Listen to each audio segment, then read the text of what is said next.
Hi hello வணக்கம். This is Jenny. Join with me always the tea time story. So இந்த நிகழ்ச்சியில் நம்ம தொடர்ந்து இந்த குழுக்கள் செயல்படக்கூடிய விதங்கள் பார்த்துட்ருக்கோம்.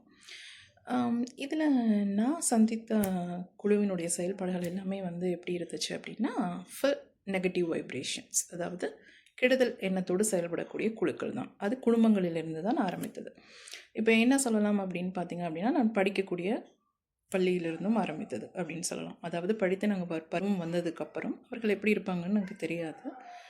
ஸோ என்ன பண்ணுறாங்க அப்படின்னா, இந்த குழுக்கள் அப்படிங்கிறவங்க என்னுடைய பெயர் வைத்துக்கொண்டு எங்களுடைய புகைப்படங்களை வைத்து, அதாவது குடும்ப பின்னணியை காப்பி எடுத்து, அதை சொல்லுவாங்க இல்லையா, ஒரிஜினல் போல் டூப்ளிகேட்டை மேக் பண்ணுறது.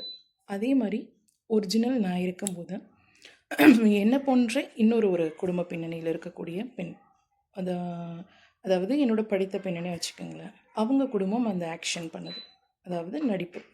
இப்போ இதில் மெயின் மோட்டிவ் என்ன ஆகணும் அப்படின்னா, தன்னை ஹீரோவாக காமிச்சிக்கிறதுக்காக, தனக்கு ஒரு ஹீரோயின் தேவைப்படுற மாதிரி இவங்க என்ன பண்ணுறாங்க அப்படின்னா, தன்னோடு படித்த அத்தனை பெண் பிள்ளைகள் இருப்பாங்களே, அவங்களாம் வளர்ந்ததுக்கப்புறம், பருவம் வந்ததுக்கப்புறம் ஒரு உருவத்தில் இருப்பார்கள். ஸோ இப்போ அந்த குழுக்கள் எல்லாமே என்ன பண்ணுறாங்க அப்படின்னா, ஒரு குழுவாக சேர்ந்து, அன்னைக்கு நம்மளை லீடராக இருந்தால கிளாஸில் இப்போ எப்படி இருப்பான்னு பார்ப்போமே, என்ன பண்ணுறா அப்படிங்கிற மாதிரியெல்லாம் ஒரு குழு செயல்பட்டுருக்கு. இப்போ இந்த குழுக்களில் நம்ம யாராவது ஒருவர் 2 பேர் இருவரோட பேசிகிட்டு இருந்தோம் அப்படின்னா, தொலைபேசி அலைபேசியெல்லாம் இல்லாத டயத்தில் நான் சொல்கிறேன். ஸோ அப்போ இருக்கும்போது என்னாகும், நம்மளுடைய பள்ளியில் இருக்கக்கூடிய புகைப்படம் அது மட்டும்தான் அவர்களுக்கு ஒரு அதாவது மெமரிஸை க்ரியேட் பண்ணும். ஸோ அப்படி தான் இப்போ என்னோட படித்த நபர்கள் யார் அப்படிங்கிறது உருவம் எனக்கு தெரியாது. இத்தனை வயதானாலும் எனக்கு தெரியாது. ஏன்னா நான் பார்த்த பருவம் வேறு, இப்போ இருக்கக்கூடிய பருவம் வேறு. ஸோ இந்த பருவத்தில் அவங்களுடைய முக அமைப்பு எப்படி இருக்கும், அவர்களுடைய குடும்ப பின்னணி எப்படி இருக்கும் அப்படிங்கிறது எனக்கு எதுவுமே தெரியாது. ஆனால் இந்த குழுக்கள் என்ன பண்ணியிருக்காங்க அப்படின்னு பார்த்தீங்க அப்படின்னா, நான் என்ன படிச்சிருக்கேன், என்ன பண்ணுறேன் அப்படிங்கிறதும் தெரியாது அவர்களுக்கு. ஏன்னா நாங்கள் படித்தது ஒரு 5th ஸ்டாண்டர்ட் வரைக்கும் தான் வச்சுக்கோங்களேன். அப்போ எந்த ஃபேமிலி பேக்ரவுண்டும் தெரியறதுக்கு வாய்ப்பு இல்லை.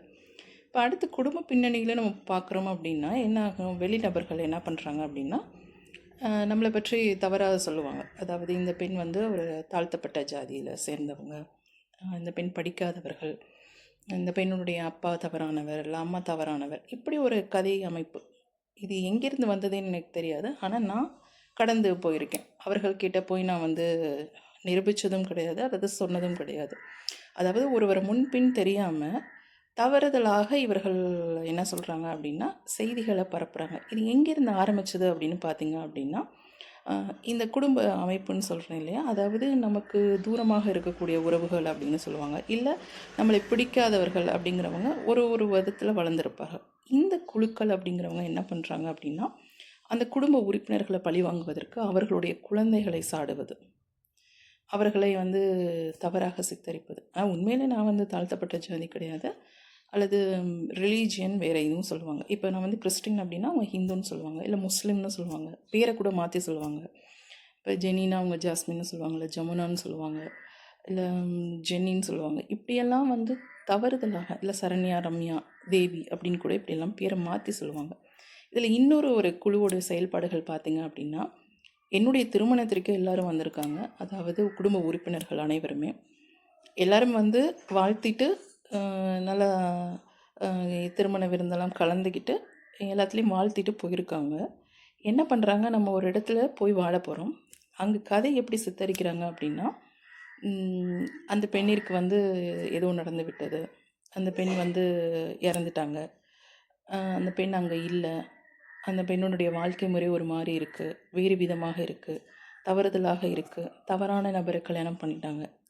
எப்படி கதையை எப்படி ட்விஸ்ட் பண்ணுறாங்க அப்படிங்கிறத நீங்கள் பார்த்துங்க. இது நேரடியாக நான் சந்தித்த விளைவுகள். அதாவது எல்லாருமே திருமணத்திற்கு வந்திருக்காங்க, எல்லாருமே வாழ்த்திருக்காங்க, மாப்பிள்ளை யாருன்னு தெரியும், மாப்பிள்ளுடைய இதெல்லாம் நாங்கள் பத்திரிக்கையில் போட்டிருக்கோம், எல்லாமே பார்த்துருக்காங்க, நண்பர்களும் வந்திருக்காங்க. எல்லாருமே வாழ்த்துனதுக்கப்புறம் ஒருவரை பற்றி எப்படி இவர்களால் வெளியில் செய்திகள் தவறாக சித்தரிக்க முடியுது அப்படிங்கிறது எனக்கு தெரியலை. இது எவ்வளவு மிகப்பெரிய ஒரு என்ன சொல்கிறது, ஒரு தவறான அணுகுமுறை அப்படிங்கிறத நமக்கு தெரிஞ்சுக்கணும். இந்த குழுவினுடைய செயல்பாடுகள் எவ்வளோ